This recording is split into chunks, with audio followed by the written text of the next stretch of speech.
We are in the 21st year of the 21st century.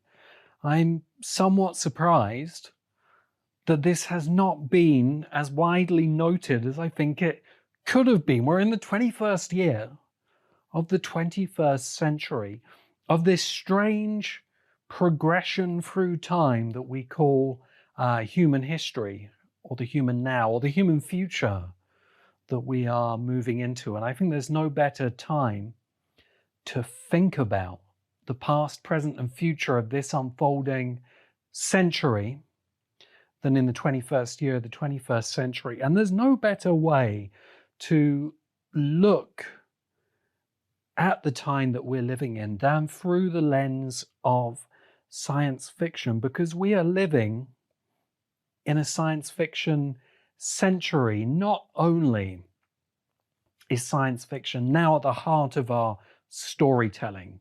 You go to the cinema, you switch on the television, if people still switch on the television, you stream the latest streaming television show to binge watch in chunks of 6 hours at a time.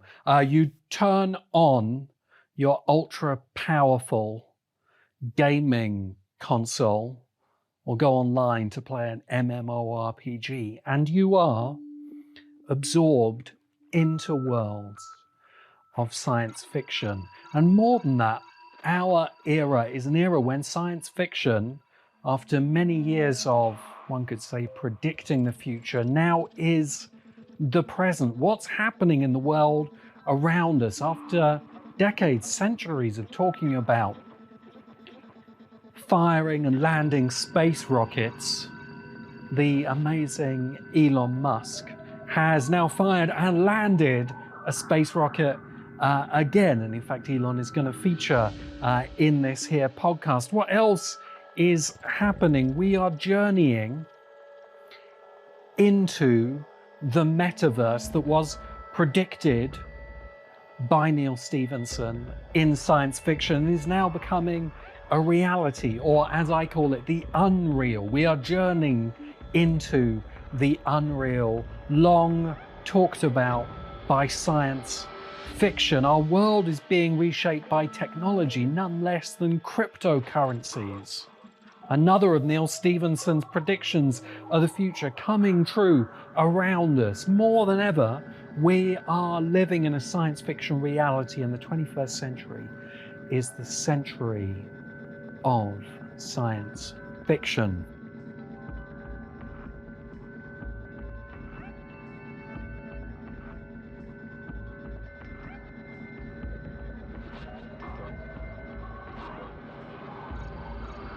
Welcome to the Science Fiction Podcast with Damien Walter. Before I get into this special double episode of the Science Fiction Podcast, I would like to give my greetings to the hundreds of new listeners, possibly thousands of new listeners that we have now from India. We've made a very great achievement for the Science Fiction Podcast. We've hit the top charts. We've been hitting the top charts in the Apple Podcast charts, actually all around the world, for the last 6 weeks. I have mentioned this before in the podcast introduction.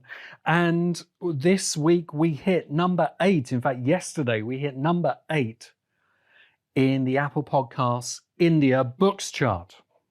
And we're competing there with many of the best known podcasts in India, and with NPR and with the New York Times. And that's fantastic.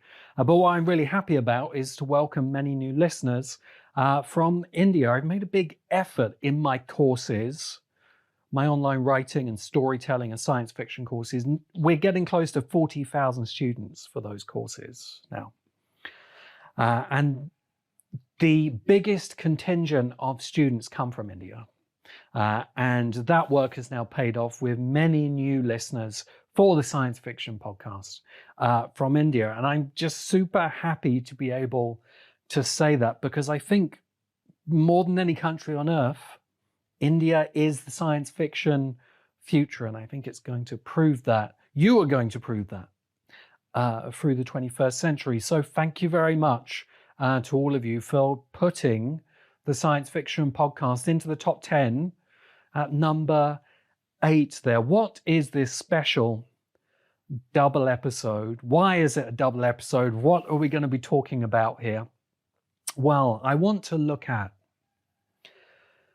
the best sci-fi and fantasy storytelling of the 21st century so far. We're only 21 years into the 21st century, so I think we can say with certain confidence that probably the best science fiction is still ahead of us, but we've had some pretty amazing sci-fi and fantasy so far, and I want to reflect on what that sci-fi and fantasy can tell us about the century that we are in at the moment. What's happening for the century so far? For most of that century, Twitter, the social network, which has been shaping in a way what these stories that we're telling about this century, has been inviting us to say what's happening. And one of the science fiction writers I greatly admire, the science fiction writer M. John Harrison, wryly observed that really that invitation to say what's happening is really a cry of confusion. What's happening? What is happening?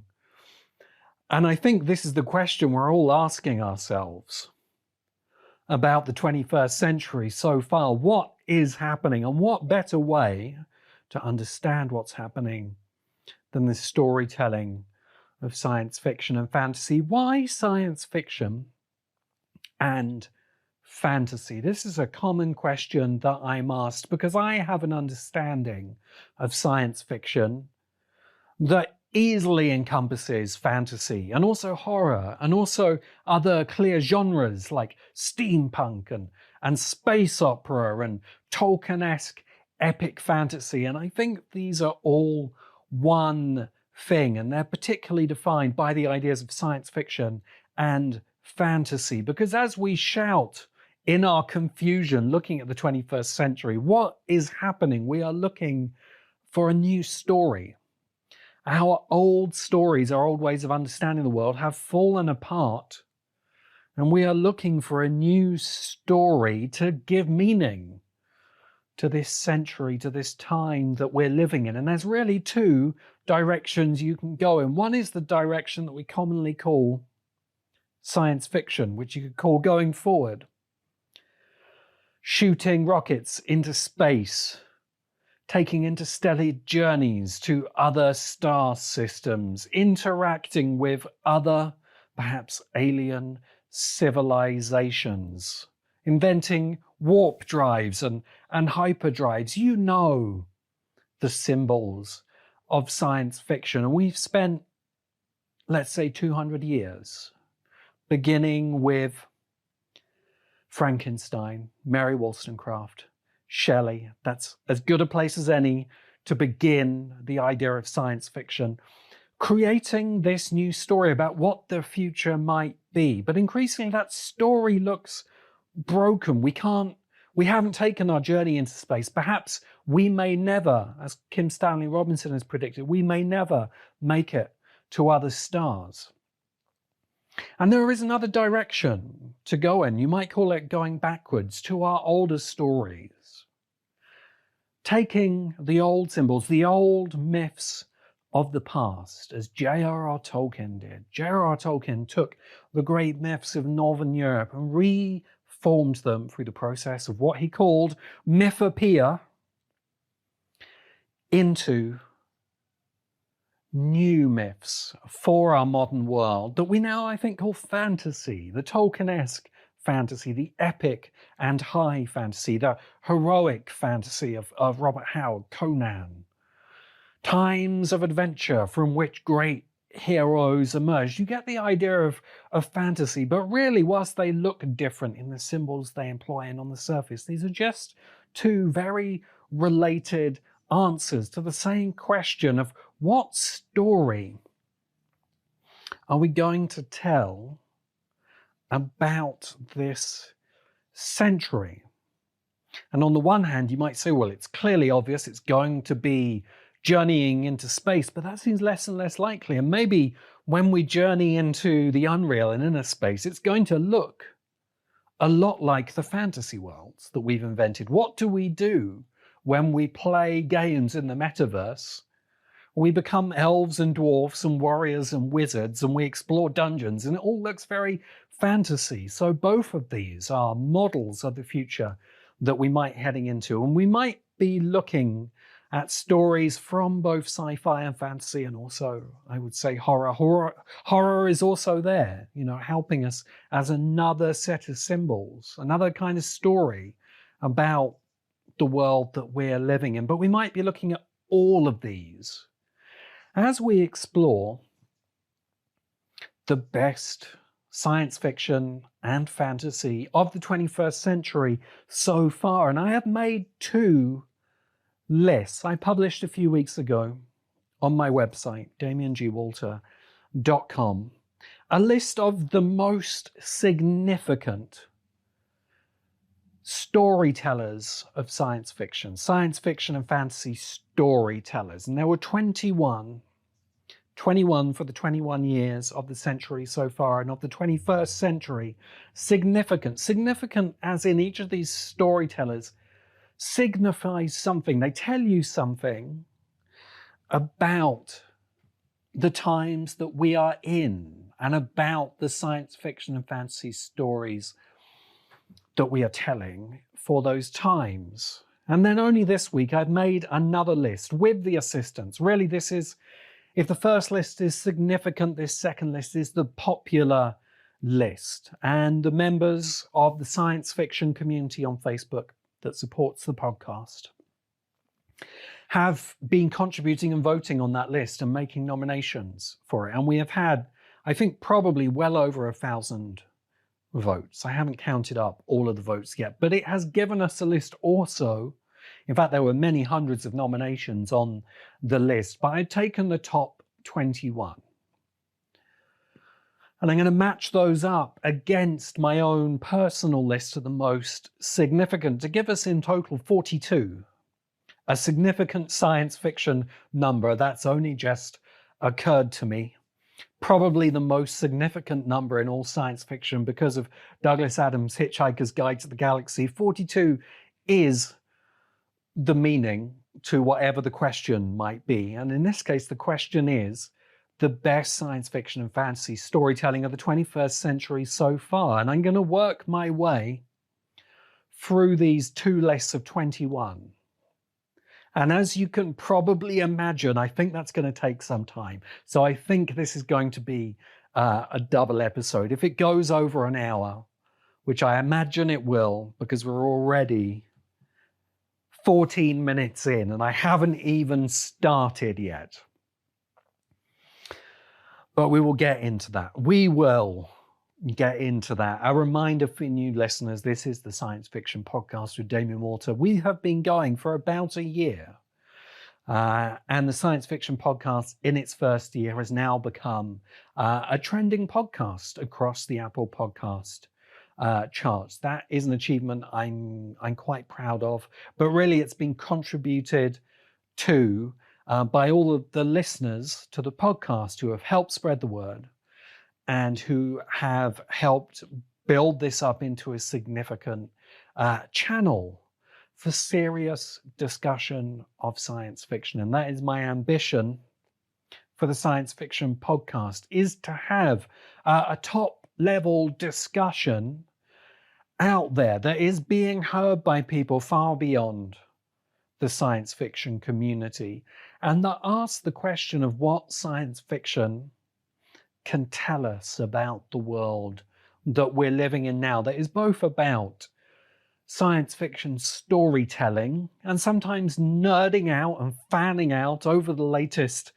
great science fiction storytelling, but also asks what happens when science meets fiction, when fact meets imagination, when the terms that I've been using, logos, the logical stories about the world, all the facts about the world, interact with the mythos, the dreams, the stories, the fantasies about our world. And we find both of these represented in our top list. So I'm going to dive in now, beginning at number 21. Number 21 on my most significant list was John Scalzi, and he meets on the most popular list the Star Wars universe, which I've also combined with The Mandalorian. And I think this is a good meeting point because this is one of the most popular storytellers of space opera with, inarguably, the most popular space opera story. John Scalzi, I think, is significant because he was the first, I think it's fair to say, the first of not quite a new generation of writers, because a lot of Scalzi's storytelling calls back to the golden age of science fiction and updates it with new ideas, but a new way that new science fiction writers would emerge. Scalzi didn't come through what had been the established pathway through many decades.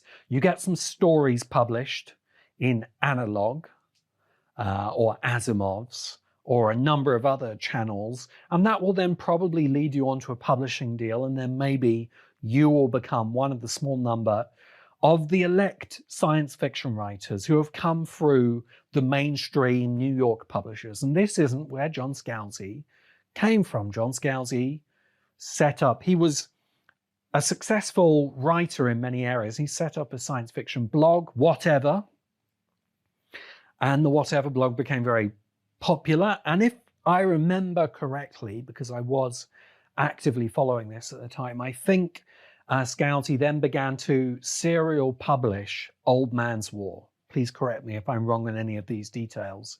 It was some years ago. What is this? Is this 20 years ago now? 15 to 20 years ago, I think. And Scalzi built his success upwards from the grassroots. He built a readership for his blog. He serialized the story to them, and that then boosted him into, I think he won a Hugo as best fan writer, and that helped boost him into then a relationship with a major publisher and a very well-known editor at that publisher. And Scalzi has gone from strength to strength from there, building up his blog and also being very engaged. And this is another part of the essential route for writers now, being very engaged via social media in the dialogues of the science fiction community. One of many of those for John Scalzi was the Sad Puppies event, this kind of political bun fight over the Hugo Awards. And Scalzi was kind of involved, very much importantly involved in resisting I'm not sure it's even fair to call them far right, the Sad Puppies. That was kind of the media representation. I would just call them not very smart. I think if you took all of the Sad Puppies and combined their IQs together, you would get the IQ of one puppy. And they were insistent on putting their truly terrible writing onto the Hugo Award shortlist. And there was definitely a very strong edge of racism targeted at N.K. Jemisin, which was in a small way involved with N.K. Jemisin's success as a writer. And we're going to get to N.K. Jemisin. And there is John Scalzi. I think Scalzi became the new archetype through blogs first and then through social media of building up from the grassroots to tell science fiction stories. And here is John Scalzi matched at number 21 with Star Wars and The Mandalorian. And Star Wars has kind of gone in the opposite direction. Star Wars was the epitome of the mass media franchise. You could say it came up from the grassroots in a way, except Lucas was, one of those Hollywood enfants terribles. Sorry for butchering the French there, but he had made some independent movies. He made quite a cool, slightly art house, science fiction movie. And then the Hollywood studios were like, okay, George, you're going to do sci-fi for us. So yeah, make a big franchise. Star Wars was always big budget. if I'm correct, the budget was 70 million back when that was a lot of money. In what that would have been the mid 70s when that was going through the development hell. And they knew what they wanted to do with Star Wars. You know, all of the merch was in place. It was going to be a franchise. It was redefining the blockbuster, which it did successfully. And it put Star Wars on the map in some ways, in a negative sense, because it squeezed out the much more interesting 70s science fiction. You have things like Silent Runnings. You have things like Rollerball. You know, there was a very interesting scene of very kind of political, interesting, edgy science fiction happening in Hollywood, and Star Wars killed it dead. It was replaced with the Campbellian hero's journey that Star Wars and Lucas defined. And this, you know, it took the high ground of the culture. There's no more famous story of the 20th century than Star Wars. But then as you come into the 21st century, Star Wars makes this terrible mistake. It tries to carry on being a top-down story franchise. It ignores and sidelines all of the non-canon. It made non-canon all of the other storytelling, all of the comics, all of the franchise novels, many of them which are very good, like the Timothy Zahn novels.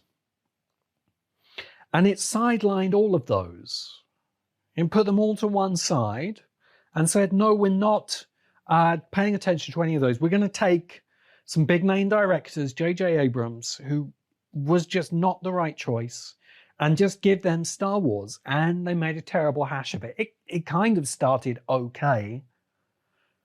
Whatever the first reboot movie was. And, you know, I'm forgetting here, of course, the terrible prequels, which are also 20th century, but let's put them to one side. And you look at the reboots, and they tried to do top-down storytelling. They tried to impose, I'm just going to have to use that terrible term that I don't like, but they did try to impose some woke storytelling on Star Wars, which was not generally very popular with anybody. But it kind of worked in the first of the reboot movies. And then the movies get worse and worse. And the third one is just universally panned by everybody. And it's because they didn't take that storytelling from the grassroots. You know, they didn't take the Timothy Zahn stories. They didn't take much of the good writing that had been done in the comics, unlike a franchise which, interestingly, didn't make this list, the MCU, the Marvel Cinematic Universe, which I want to comment on quickly. And the Marvel Cinematic Universe went the other way. It took all of those storylines, somewhat controversially in a way. You can say that writers like Jim Starlin, who wrote the Avengers story arc that became Endgame and Infinity War, you know, he should have been better rewarded and acknowledged for that, as many of the writers should. But the people who made the MCU recognized that. And they went up from the grassroots with their storytelling. And I think that's an important lesson. Science fiction is now coming up from the grassroots. This is the impact of the internet. This is the impact of the era that we're living in. I want to circle back quickly before I proceed through this list. You can tell this is going to take some time because we're now 25 minutes into this and I'm only on number 21. I want to just look at a couple of writers who didn't make this list, but I think should have, a couple of outliers. Okay, and there's two here that I really want to mention. The first is China Miéville. And I think if any novelist epitomizes what literary science fiction became in the 21st century, it's China Miéville, and his career begins in 2000, so he's very much of this century. We have had some arguments in putting together the popular list about whether these stories should be on here, because of course Star Wars predates the 21st century. But the way we formulated the rules was to say that if it's significantly of the 21st century, it's okay if it began before it, just to clarify there. China Miéville, I really think should have been on at least one of these lists. I thought about him for the 21 most significant list, which you can find linked on my website, damongwalter.com. And in the end, I didn't put him on there, and I kind of regret that. I think that was probably the wrong decision. But who would I get rid of to put China on there? The second of these writers who didn't make it onto either list is David Mitchell. Best known for Cloud Atlas, but I think Ghost Written is his best novel. That slightly predates 2000, I think. But again, he's a writer really significantly of the 21st century. And he's often not seen as a science fiction writer. He sits on the other side of that long-running divide that I think is closed almost entirely. But David Mitchell isn't generally seen as a science fiction writer, but I think he is the greatest science fiction writer because he's the greatest writer. Nobody comes close to David Mitchell as a novelist. Sorry for anyone who might be offended by that, or the other writers I'm going to name, but in terms of flat-out novel writing, David Mitchell is the best, and he's also been involved because of the film production by the Wachowskis of Cloud Atlas. He's become involved with the Wachowskis, and he was involved with Matrix 4, and so he's just very important to our scene, but he didn't quite make either of these lists. So I just wanted to mention those two, and I forgot before I launched into the list. My excitement at doing this, I've been thinking about doing this best sci-fi and fantasy storytelling in the 21st century for most of this year. I've been thinking through my own most significant list and, building the community that has nominated through well over 1,000 votes from almost 8,000 members now in the science fiction community on Facebook that has nominated the most popular list. But let's continue. We've got 42 to get through and we've only done 2. And we're 28 minutes in now. Number 20. At number 20, we have another interesting pairing. Beeple, the digital artist now inextricably linked with the NFT craze, and Blade Runner 2049. Beeple is number 20 on my most significant storytellers list. Blade Runner 2049 just crept into the most popular list. I'm glad it did. I'm going to talk about Denis Villeneuve quite a lot in this list, so we won't talk about him here. But let's just say that Blade Runner 2049, it isn't the most popular science fiction movie, but I think it's the greatest piece of science fiction movie making. Just the look of it, the design, the detail that went into every shot. I think the storytelling, it fails on some levels because, as I have said in great detail in my video essay about Blade Runner 2049, it is a somewhat Baroque religious allegory. And if you don't get the symbolism, the Jungian symbolism that is the allegory, the story isn't going to satisfy you very deeply, but you can just watch it unfold. And the music of Hans Zimmer, we're also going to talk about Hans Zimmer later in this list. And Beeple kind of matches up with this, because Beeple, if you're listening, you probably don't know Beeple, actually. He's super famous to the people who know Beeple. The people who know Beeple. Beeple seemed like an overnight craze. The story that we were told in the media is that he just made a doodle, which wasn't true at all, and then sold it, I think, for $54 million as a non-fungible token. I don't know who bought it. Was it Elon Musk? It's possible it was. So Beeple is significant in all kinds of ways. Firstly, if you're the people who know Beeple, then you know Beeple, or if you don't, you don't. And that's how creators exist now. We exist in our pockets. There's now a little pocket that know me because of the science fiction podcast and my writing for The Guardian and so on. But if you're not in my pocket, you don't know me at all. And even for very well-known people like Beeple who have millions in their pocket, if you're outside the pocket, you don't know the people who know Beeple at all. You aren't among the people who know Beeple. But so why is Beeple famous? Well, Beeple is famous actually through a lot of very hard work.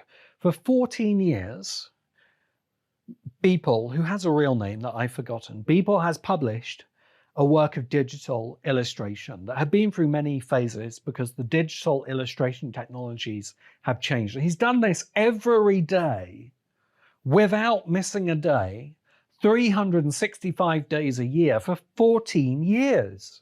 So that's why Beeple is famous. It's very hard work. He wasn't an overnight phenomenon at all.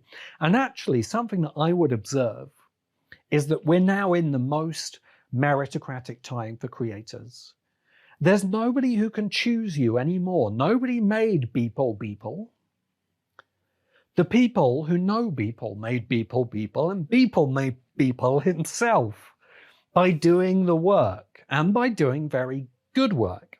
And in his most contemporary phase, Beeple has become a digital kit basher. Kit bashing is this term that has come out of the miniature making community. You take a bunch of model kits, often for miniatures, you take bits of them and make a new model. Kit bashing.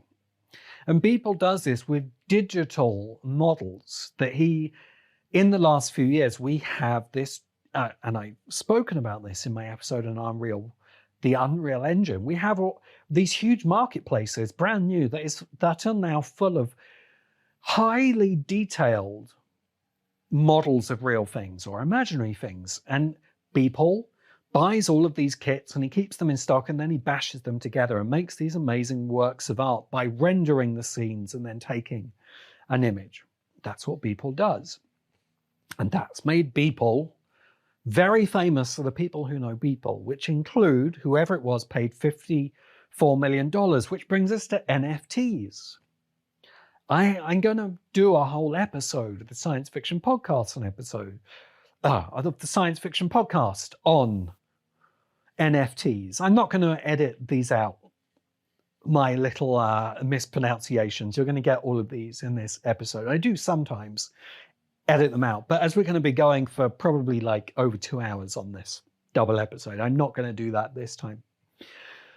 NFTs. Non-fungible tokens are the future of science fiction. Science fiction storytelling in the science fiction worlds. It's how our economies in these digital worlds are going to work. I will have more to say about that in future. But Beeple is the master of the NFT.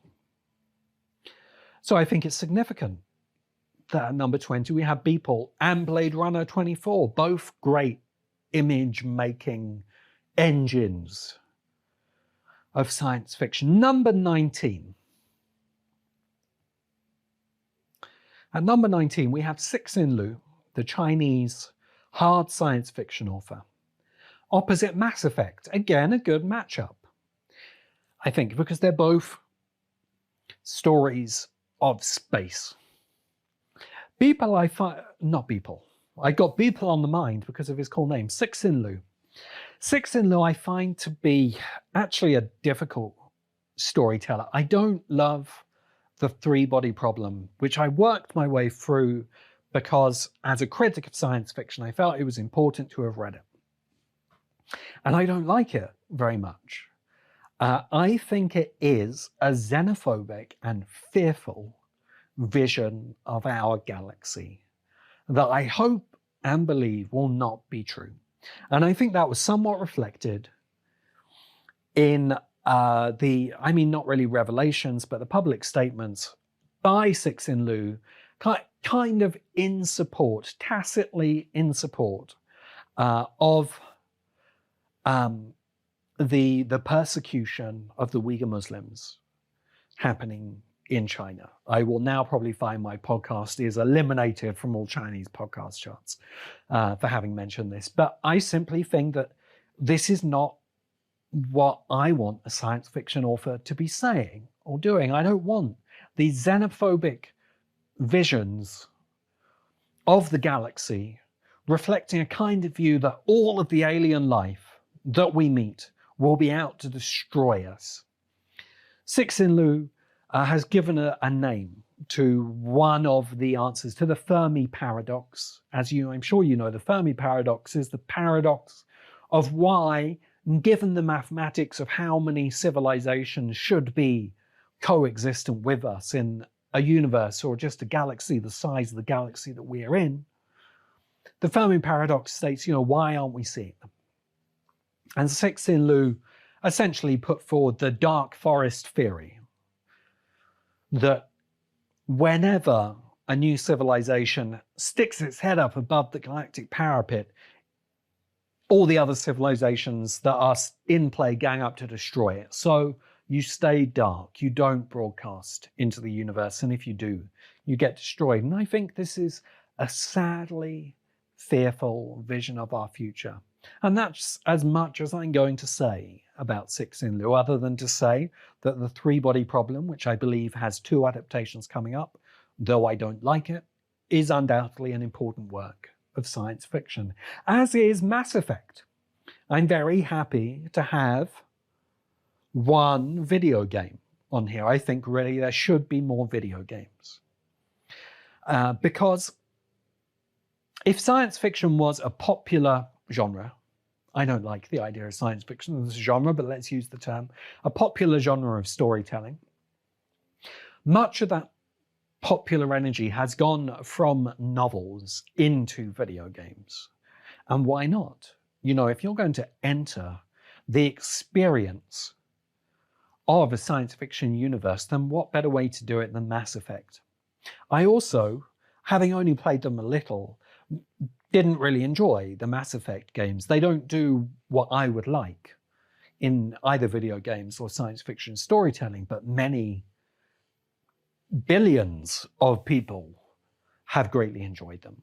And this is where science fiction is going, or has gone. It's no longer just about storytelling. Science fiction is the creation of digital realms that we will now inhabit, and we're only going to be doing that more. And Mass Effect is an early entry into the massively participatory digital universes that we will be entering. So in a way, there should be more. That I did nominate the Elder Scrolls as a fantasy version of that phenomenon, but it was turned down. But at number 18, we do have one of the great video game designers.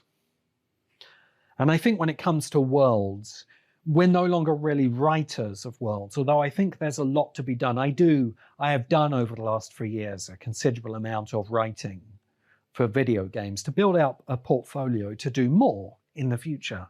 And, I don't publicize this because the games are at the moment quite basic. And I'm simply building up a portfolio and am applying some techniques that I have developed through my theoretical study of storytelling, which you can find out more about in the Rhetoric of Story. I will be doing much more on that in the year ahead. But, I, like everybody else, am very excited about the potential of video game storytelling. But the greatest storytellers in video game at the moment are designers, and there's no greater than Jenova Chen. Jenova Chen, who was the designer of Journey, which was really a groundbreaking piece of storytelling in video games, launched on I think it was the Xbox platform. I don't play video games anymore because I dislike their addictive quality, but every so often, every few years, I will go and buy a video game platform, some of the latest games, and I'll binge them. And then I will get rid of the platform, the console, so I'm not going to do that anymore. And one of the times I did that, the reason I did it was so I could play Journey, and it was an amazing experience, an amazing piece of storytelling. And Jenova Chen has built on this in other games, and his studio, That Game Studio, have done that. And his thesis on video game storytelling, which you can find on his website, is a must read. If you are interested in interactive storytelling of any form, go and read that thesis. It's amazing. So again, it's a good matchup that at number 18 in the popular vote, and I'm very glad that it made it into the popular vote, is American Gods by Neil Gaiman.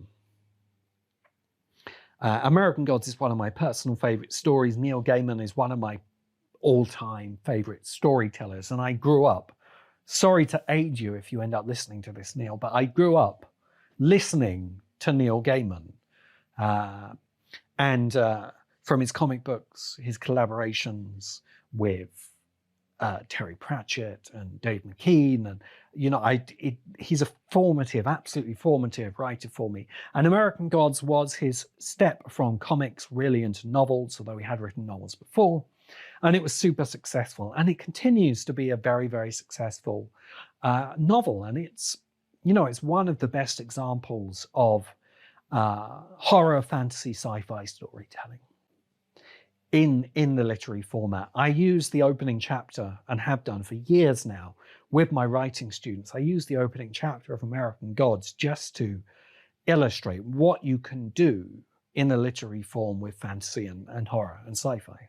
American Gods was by no means the first work of this kind, but it was the breakthrough work driven by Neil Gaiman's rock star fame, the breakthrough work of what I have called progressive fantasy, often urban fantasy, the modern contemporary settings, often with the symbols of horror, but it's no longer horrific gods, demons, monsters emergent into that world, which champions a lot of progressive ideals, that thinks about identity, that thinks about gender, that thinks about race, and all of those themes are there in American Gods.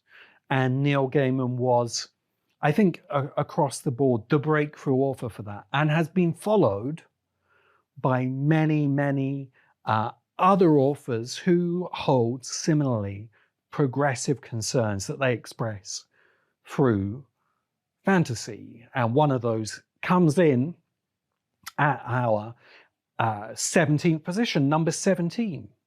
And on my list of the most significant sci-fi and fantasy storytellers was Tamsyn Muir and Gideon the Ninth. And I think in a way Tamsyn Muir is just the most high profile of what I would call millennial fantasy authors. And her novel Gideon the Ninth is kind of millennial in its interest and in its voice. It's ironic. It riffs on internet memes within a world that would never have heard of those internet memes. And it kind of screams millennial to me, both in its strengths and in its few weaknesses as well. It's, very, very interesting. If you haven't yet engaged with the work of Tamsyn Muir, go and do so. Maybe arguably more famous, but interestingly also related in many ways.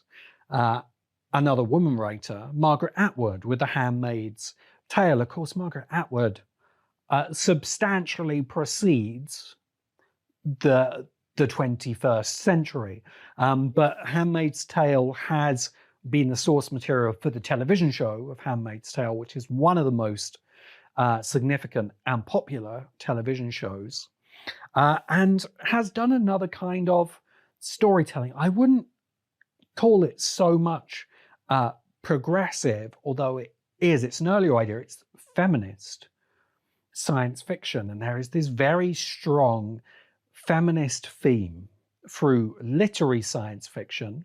Many of the great women writers of science fiction are very feminist in their ideas and their thinking, and that bursts into the mainstream of our culture through The Handmaid's Tale television show at exactly the same time that lots of ideas from feminism, from identity politics, from intersectionality, from all of these other things are bursting into mainstream consciousness. So Margaret Atwood she had never stopped being a relevant storyteller, but she became both a very relevant and super popular storyteller, through into just the last few years that we have lived through of the 21st century. So you would be surprised if she wasn't on this list. And the list continues now at number 16. Over in my most significant creators. Interestingly, a creator who didn't make it into the popular vote. Chris Nolan, whose films have been incredibly popular, starting with what was his movie with all the backwards time storytelling. I really should remember that, but it slipped out of my mind. That kind of broke him into the popular consciousness. And then you have the Batman trilogy, super successful and very interesting on many levels. They redefined the blockbuster. And Christopher Nolan went on from those to redefine science fiction blockbuster storytelling with his run of Interstellar, Tenet more recently. What am I forgetting in that list? Inception as well, and a few other entries along the way, and also his brother, Jonathan Nolan, with the Westworld series, which seems conceptually related in many ways. And Christopher Nolan really brought back the high concept Hollywood blockbuster that, in a way, Star Wars had killed. We have to thank him for that, although I find his storytelling a little bit cold and characterless. There is always, for me, something missing of humanity in those high concept stories, but they're no doubt incredibly important. But they didn't make the most popular list. But what did was The Witcher. With popular votes, there's always an element of what is happening at the time. And I think maybe in a few years, The Witcher might not be voted onto a popular list, but I think it deserves its place. I've been quite surprised by The Witcher, both the novels and the television show. I haven't really played the video games more than a tiny bit because I don't play video games, but maybe I will take the time to dive into them at some point. But The Witcher is really, what to say about it? In a way, it is the return of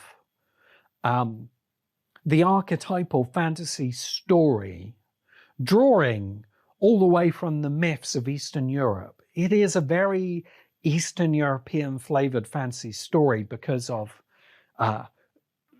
the author whose name I'm not going to be able to pronounce. But he's a very good writer, and he's one of the best known writers outside the English language diaspora. And I was really impressed by the Witcher novels, which I'm now reading my way through. They are very well written, and the television show is very well made. It's a little bit pulpy.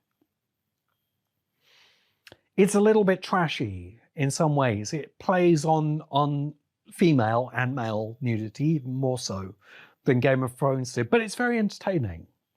And I think it definitely deserves, at this moment, a place at number 16 on our list. Number 15, a very significant writer, N.K. Jemisin,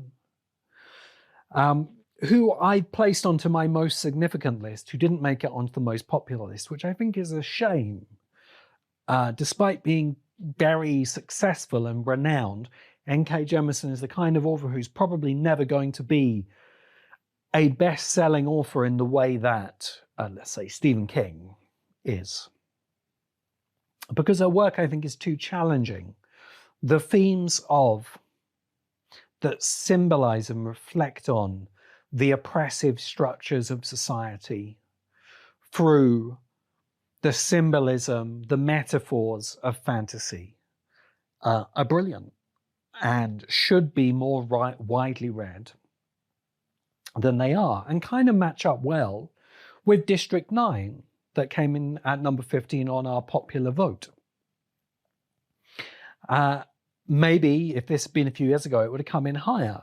You know, it was a successful movie of its moment that shares some themes with N.K. Jemisin of race and discrimination and othering by using the metaphor of an alien species arriving on Earth for the kind of discrimination that existed in apartheid South Africa and the townships. So it's very interesting to have two such politically significant uses of sci-fi and fantasy symbolism in at number 15. So having tackled the first 5 places in our list, I'm going to take a quick advertisement break. I haven't featured advertisements so far in the science fiction podcast, and this is a test of the concept, because now that we're trending, it may be possible to have some good advertisers to financially support the podcast. But this is an ad break for my own membership program, which is in pre-membership. If you've listened to this point, I assume you are listening and enjoying listening to the science fiction podcast. And so I'm going to give those of you, the elect, who have made it this far into the podcast, which we are now at somewhere around the 1 hour mark, the chance to join the pre-membership program for the science fiction podcast. You will get the science fiction members feed, which will give you new episodes earlier, and will give you access to the full archive of the science fiction podcast. And you will get access to all of my courses. I have new courses launching this year. We have Writing the 21st Century Myth and the Rhetoric of Story, which you'll be able to partake in full at damiangwalter.com, which is where you can become a member. And in this pre-membership period, which also includes some other perks and benefits, I would like to have, I haven't decided on the format yet, but I would like to have a community participation element, maybe resurrecting the week in science fiction and having a big online chat-a-thon about what's been happening each week in science fiction. But that's not set. But if you become a member in the pre-membership period, you can do it for any amount that you like. You can join for the recommended amount of $7 a month, or you can do $5 or $4 or $1. You can give just $1 a month. And if you do that in the pre-membership period, before I fully launch the program, and you will be helping me work out the kinks in the program, you will then be grandfathered in for something like lifelong membership, as long as the membership lasts. So you can become a member, give a few dollars a month to support the cause of taking science fiction seriously, of helping me make the science fiction podcast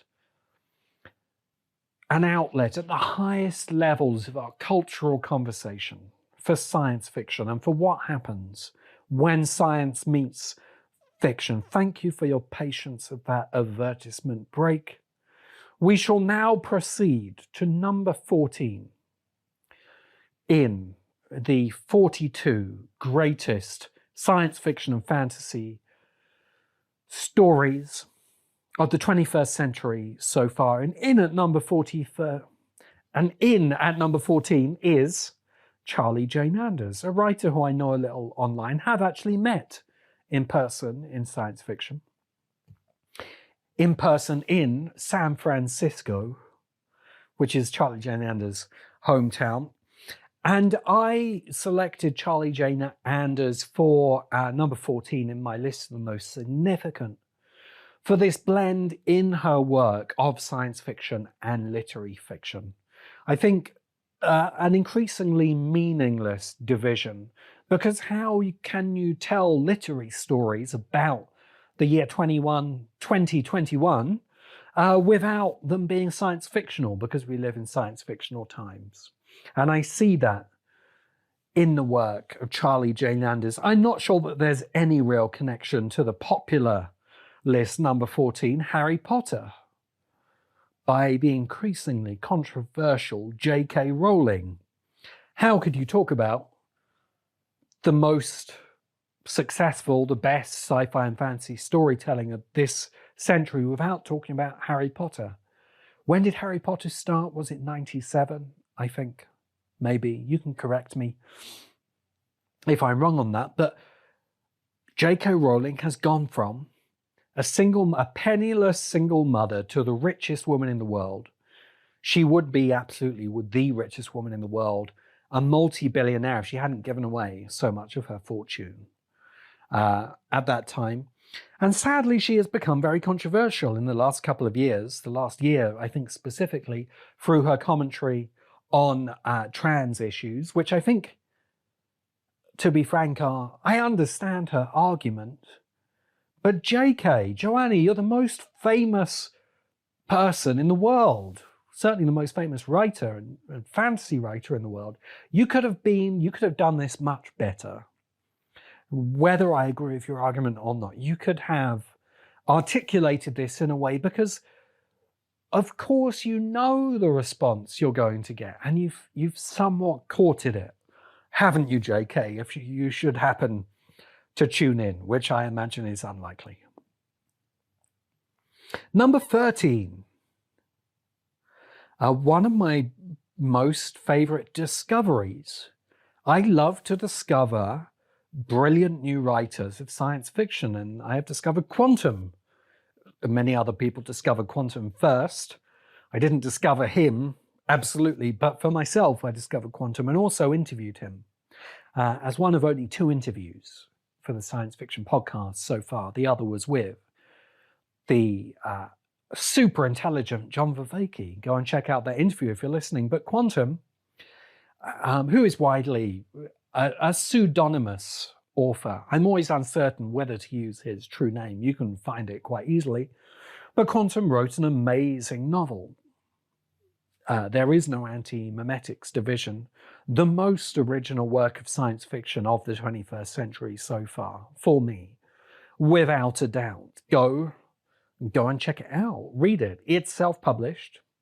I think self-publication is the route for authors, although it might lead onto publication through a mainstream publisher. We did discuss that conundrum in our interview for authors like Qntm, and it's also collaborative. I found this fascinating. It grew out of a wiki project that thousands of writers had participated in, and there is no anti-memetics division. As an episodic fiction grew out of that. If you haven't read it yet, you really should do. The most original work of science fiction, with what I might say is the least original. Some of these entries onto the most popular vote I don't like, and that's just inevitable, because I'm something of a science fiction snob. I don't always like popular things. And the Orville is in a list of things that I just didn't like. I don't think we need more Star Trek. I certainly don't think we need a Star Trek knockoff, clone, homage, whatever you want to call it. And certainly not a kind of cheap comedy version of Star Trek, which, from what I saw, I didn't watch much of it, but that's what the Orville was. I don't like the jokes, I don't like the show, and that's all I can say about it. It is the only entry of Star Trek onto this list. So let's just say that Star Trek also, in its 21st century manifestations, doesn't deserve a place on this list. I think in many ways that Star Wars didn't either. There you go. I have offended at least 30% of the listenership of the Science Fiction Podcast now, after petitioning them for membership. There will be a full launch of the membership program. That was only the pre-membership program. Don't worry, we will be coming back to that. Number 12. We are progressing through the list at somewhat better speed now, but I imagine it's going to be at least 2 hours in total. Number 12, Hwang Dong-hyuk, who is the creator of Squid Games. Was it Squid Games? Okay, you see, my memory is being tested here, which I kind of watched and enjoyed, but I had it on in the background, okay? But I thought it was very significant and should be included, because clearly South Korean storytelling is going to be a big part, in the way that Japanese science fiction storytelling was a big part of the 20th century science fiction story. South Korean is going to be a big part of the 20th century story, and more broadly, we should expect and embrace storytelling from around the world. And I'm sure one nation after another, as it has its own golden age of science fiction, will contribute great science fiction storytelling, and there will be less and less from Britain and America, which had at one point completely dominated the Anglo-Saxon version of science fiction. At number 12 on the popular vote, Interstellar. So I was wrong. Chris Nolan does make it onto this list through one of his films, and Interstellar deserves to be there. It's one of the most thoughtful pieces of science fiction storytelling. It riffs on some of the work of Paul Anderson, which I myself revisited recently. I forget the name of the novel. I've been reading it, and it's really very well written. It's a very interesting piece of literature about an interstellar mission, and we've been envisioning the interstellar journey for a long time. And Interstellar by Chris Nolan visualizes this. It takes a lot of story. It crams a lot of story into just under 3 hours. I think it might have been better done as something like a 6-hour mini-series because there was so much there, and then kind of speeds through some of its material. The high point, spoiler alert, stop if you don't want to know. Someone got very angry with me about this spoiler. The high point, I think, was killing Matt Damon, who's someone that science fiction has wanted to kill for a long time. Notably, The Martian didn't make either of these lists.